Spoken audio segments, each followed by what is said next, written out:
राम राम मंडळी. तर मला भेटली आहे छत्रपती संभाजीनगरची ट्रिप. तर मी चाललो आहे छत्रपती संभाजीनगरसाठी जालन्याला. जालन्याला जायचं आणि तिथून गाडी घ्यायची. फायनली आलो गाडीपाशी. गाडीला कपडा मारला, चकाचक धुवून गाडी एकदम नवी कोरी केली गाडी. मग निघालो आम्ही संभाजीनगरला. रस्त्यानं चलत असताना मस्त हिंदी गाणे लावले, एकदम भारी. छत्रपती शिवाजी महाराज की जय असं म्हणत आम्ही निघालो समोर.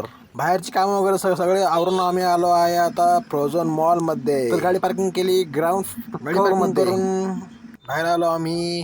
बाहेरचं लुक पाहता एकदम झकास वाटला. बाहेर आलो, बाहेर बघितलं, भारी वाटलं थोडंसं. समोर आलो, तिकडं पार्किंग पाहिली. हे पाहिलं आम्ही पॅरिसचा स्टॅच्यू. त्याच्यानंतर आम्ही चाललो फ्रोझन मॉलमध्ये इंटर व्हायला. इंटर झालो आणि पाहतो तर काय